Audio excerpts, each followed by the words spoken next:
दुर्गा माता की जय। इंद्रादि देवताओं द्वारा देवी की स्तुति।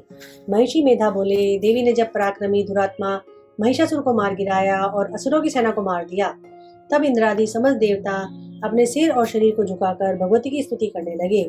जिस देवी ने अपनी शक्ति से यह जगत व्याप्त किया है और जो संपूर्ण देवताओं और महिषियों की पूजनीय है, उस अंबिका को हम भक्ति पूर्वक नमस्कार करते हैं। वह हम सबका कल्याण करे। जिस अतुल प्रभाव और बल का वर्णन भगवान विष्णु, शंकर और ब्रह्मा जी भी नहीं कर सके, वही चंडिका देवी संपूर्ण जगत का पालन करे और अशुभ भय का नाश करे। पुण्यात्माओं के घरों में तुम स्वयं लक्ष्मी रूप हो और पापियों के घरों में तुम अलक्ष्मी रूप हो, और सतकुल में उत्पन्न होने वालों के लिए तुम लज्जा रूप होकर उनके घरों में निवास करती हो। हम उस भगवती दुर्गा को नमस्कार करते हैं। हे देवी, इस विश्व का पालन करो। हे देवी, हम तुम्हारे चिंतन रूप का किस प्रकार वर्णन करें। असुरों के नाश करने वाली भारी पराक्रम और समस्त देवताओं और दैत्यों के विषय में जो तुम्हारे पवित्र चरित्र हैं, उनको हम किस प्रकार वर्णन करें। हे देवी, त्रिगुणात्मिका होने पर भी तुम संपूर्ण जगत की उत्पत्ति का कारण हो। हे देवी, भगवान विष्णु, शंकर आदि किसी भी देवता ने तुम्हारा पार नहीं पाया है। तुम सबकी आश्रय हो। यह संपूर्ण जगत तुम्हारा ही अंश रूप है, क्योंकि तुम सबकी आदिभूत प्रकृति हो।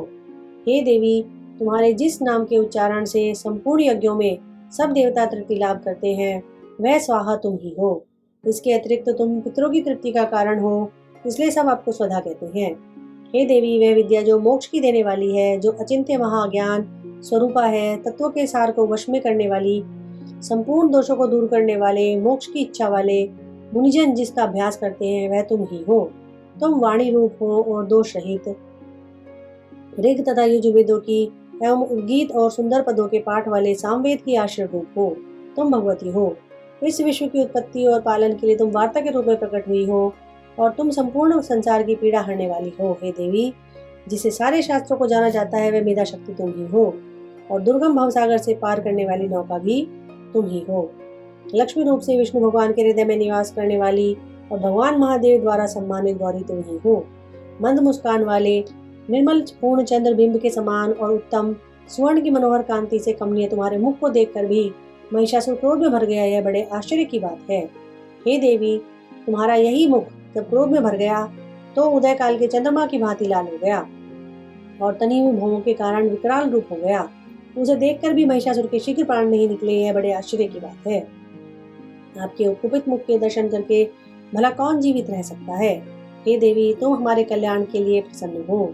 आपके प्रसन्न होने से इस जगत का अभ्युदय होता है, और जब आप क्रुद्ध हो जाती हो तो कितने ही कुलों का सर्वनाश हो जाता है। यह हमने अभी अभी जाना है कि जब तुमने महिषासुर की बहुत बड़ी सेना को देखते देखते मार दिया। हे देवी, सदा अभ्युदय देने वाली, तुम जिस पर प्रसन्न हो जाती हो वही देश में सम्मानित होते हैं। उनके धन यश की वृद्धि होती है, उनका धर्म कभी शिथिल नहीं होता है, और उनके यहाँ अधिक पुत्र पुत्रियां और नौकर होते हैं। हे देवी, तुम्हारी कृपा से ही धर्मात्मा पुरुष प्रतिदिन श्रद्धा पूर्वक यज्ञ करते हैं और धर्मानुकूल आचरण करते हैं, और उसके प्रभाव से स्वर्ग लोक में जाते हैं, क्योंकि तुम तीनों लोकों में मनवांछित फल देने वाली हो। हे माँ दुर्गे, तुम स्मरण करने पर संपूर्ण जीवों के भय को नष्ट कर देती हो, और स्थिर चित्त वालों के द्वारा चिंतन करने पर उन्हें और अत्यंत मंगल देती हो। हे दारिद्र्य दुख नाशिनी देवी, तुम्हारे सिवा दूसरा कौन है। तुम्हारा चित्त सदा दूसरों के उपकार में लगा रहता है। हे देवी, तुम शत्रुओं को इसलिए मारती हो कि उनके मारने से दूसरों को सुख मिलता है। वह चाहे नरक में जाने के योग्य के लिए चिरकाल तक पाप करते रहे हो, किंतु तुम्हारे साथ युद्ध करके सीधे स्वर्ग को चले जाएं, इसलिए तुम उनका वध करती हो। हे देवी, क्या तुम दृष्टिपात मात्र से समस्त असुरों को भस्म नहीं कर सकती। अवश्य ही कर सकती हो, किंतु तुम्हारा शत्रुओं को शस्त्रों के द्वारा मारना इसलिए है कि शस्त्रों से मरकर वे स्वर्ग को जाएं। इस तरह से हे देवी, उन शत्रुओं के प्रति भी तुम्हारे विचार उत्तम हैं। हे देवी, तुम्हारे उग्र खड़क की चमक से और त्रिशूल की नोक की कांति की किरणों से असुरों की आंखें फूट नहीं गई। इसका कारण यह था कि वे किरणों से शोभायमान तुम्हारे चंद्रमा के समान आनंद प्रदान करने वाले सुंदर मुख को देख रहे थे। हे देवी, तुम्हारा शील बुरे वृत्तांत को दूर करने वाला है। तुम सबसे अधिक तुम्हारा रूप है, जो न तो कभी चिंतन में आ सकता है और न जिसकी दूसरों से कभी तुलना ही हो सकती है। तुम्हारा बल पराक्रम शत्रुओं का नाश करने वाला है। इस तरह तुमने शत्रुओं पर भी दया प्रकट की है। हे देवी, तुम्हारे बल की किसके साथ बराबरी की जा सकती है, तथा शत्रुओं को भय देने वाला इतना सुंदर रूप भी और किसका है। हृदय में कृपा और युद्ध में निष्ठुरता, ये दोनों बातें तीनों लोगों में केवल तुम्ही में देखने में आई हैं। हे माता, युद्ध भूमि में शत्रुओं को मारकर तुमने उन्हें स्वर्ग लोक में पहुंचाया है। इस तरह तीनों लोगों की तुमने रक्षा की है। और उन उन्मत्त असुरों से भी जो हमें भय था उसको भी तुमने दूर किया है। तुमको हमारा नमस्कार है हे देवी। तुम शूल तथा खड़ग से हमारी रक्षा करो और घंटे की ध्वनि और धनुष के टंकार से भी हमारी रक्षा करो हे देवी। हे चंडिके, आप अपने शूल को घुमाकर पूर्व, पश्चिम, उत्तर, दक्षिण दिशा में हमारी रक्षा करें। तीनों लोकों में जो तुम्हारे सौम्य रूप हैं और जो घोर रूप हैं उनसे हमारी रक्षा करें और इस पृथ्वी की रक्षा करो। हे अंबिके, आपके कर पल्लवों में जो खड़ग, शूल और गदा आदि शस्त्र शोभा पा रहे हैं उनसे हमारी रक्षा करो। महर्षि बोले, इस प्रकार जब सब देवताओं ने जगत माता भगवती की स्तुति की और नंदनवन के पुष्पों तथा गंधनोलेपनों द्वारा उनका पूजन किया और फिर सबने मिलकर जब सुगंधित व दिव्य धूपों द्वारा उनको सुगंधित निवेदन की, तब देवी ने प्रसन्न होकर कहा, हे देवताओं, तुम सब मुझसे मनवांछित फल मांगो।